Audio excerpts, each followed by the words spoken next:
me feel so much at home. They never did anything that would make me fearful. And after that meeting, they took me back to the ship, and the three beings that had brought me to the ship took me back home. And once we were back in the atmosphere, they were like light beams again.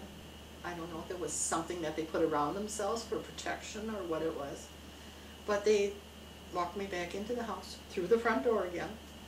I laid down on the couch, and all of a sudden I was covered up with a blanket, and the lights dimmed. And that's when I got up and I looked around and I thought, oh my God, my life is changed completely. This is real, and there's beings out there, and evidently they know who I am. So. And the blue being that you met, you said he looks like a bird. Like a big bird. And he is? He is the captain of the ship that I learned later. And he's the one that is on the cover of your book? Yes, he is on the cover of the book, Alien Contact, the messages they bring.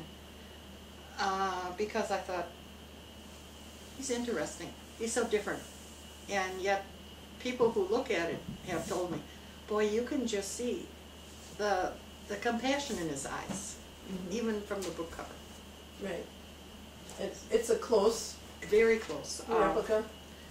It was drawn by a gal who was talking to him at the time. She was drawing it, so he was telling her how to draw it and what it looked like and everything like that. So it's very close, very accurate.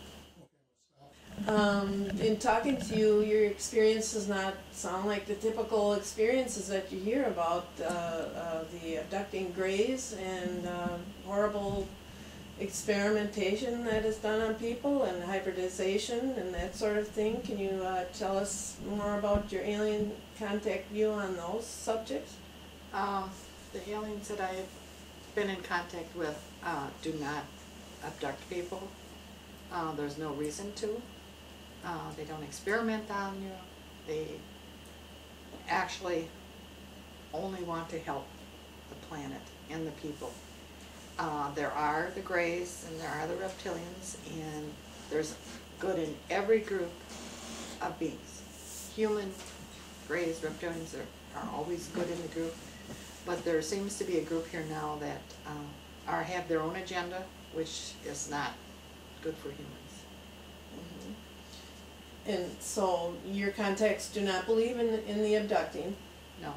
And they don't believe in implanting people because they have a computer, and once you've had contact with them, they don't need to implant you anymore.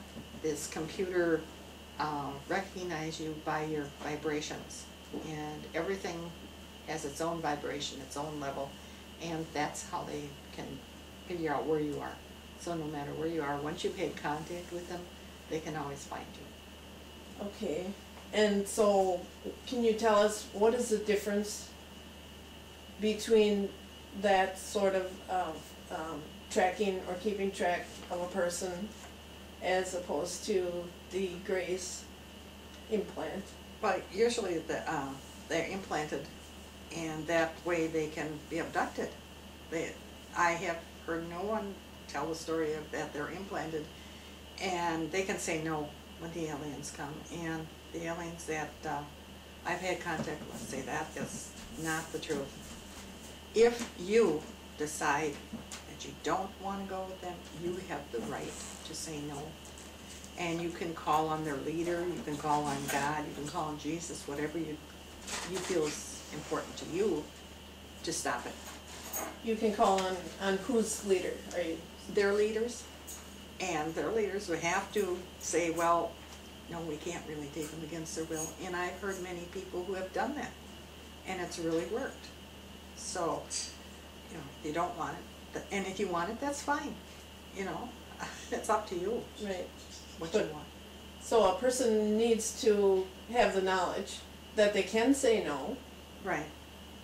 Right. And I've tested it myself. The aliens have come to get me quite a few times, and I say, no, I don't really want to go, I'm tired, or I just don't want to go tonight, and they leave. So I don't feel like they're doing anything against my will. Right. Is there some sort of code or universal law or some kind of thing like that that the aliens that you have contact with follow? Yes, they call it the law of non-interference, and that is what they follow. And now the negative aliens and reptilians do not follow that law. They feel that that does not pertain to them, and they will abduct you. But the good aliens, if you say no, they're going to back away. So that's how I judge someone.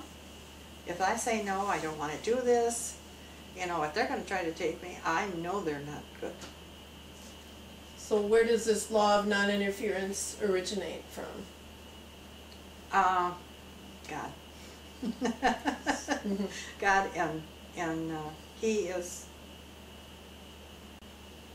Now I say God because that's what we use on this planet, but they don't call Him God. They call Him the Creator of all, and so they use the word God because that's what we're used to. Just like they say, you can't call us by our names because our language is so different that you couldn't say it. So they said, give us a name that you can recognize. I said, you as the people need a name on anything in order to be able to recognize it. Where when you use telepathy, you just think about the person or the object, and the other person knows what you're talking about. Or thinking about. Then you are telling me that the aliens you have contact with believe in God, Creator, as Creator. Yes, they do. He's the Creator of all, and they don't use the name God. Every species out there in space has their own name for Him. Mm-hmm. So. Well, I'm sure you know that there are going to be some skeptics who are not going to agree with your point of view. Is there anything that you want to say to them as far as the God-alien connection? There is a very strong connection, and it's okay if you don't believe me. That's fine. All I ask is you keep an open mind, and because my perspective on this whole thing has changed over the years. I started as a non-believer. I mean, how could there be anything out there in space? I didn't really believe in God, and I didn't, and through the years of all the investigating I've done, the book reading I've done, the people that I've talked to, I have come to the conclusion that there is a Creator of all out there, and He did give us free will, so if we screw up, it's our fault, not His. Mm-hmm. Have your contacts let you know or given you any reason as to why they are here visiting the planet Earth at this time? And not only that, why are also the negative aliens visiting Earth at this time? The aliens that I'm working with, I call them the good spiritual aliens. They are here because of the negative aliens. The negative aliens are here to, well, it depends upon who you talk to. They're either here to take over the planet, they're to enslave us. Some people would say to eat us, and I believe they're just here to cause havoc, and they would like this planet. It's beautiful.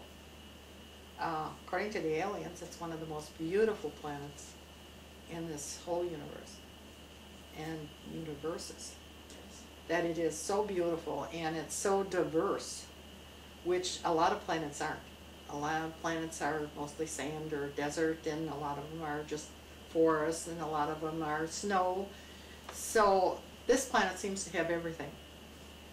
And the good aliens are here to try to help us. They want us to learn that if we become spiritual and if we join together as a group, we can stop this. We can stop the negative aliens. And also there's natural disasters that are coming to the planet that have come cyclical.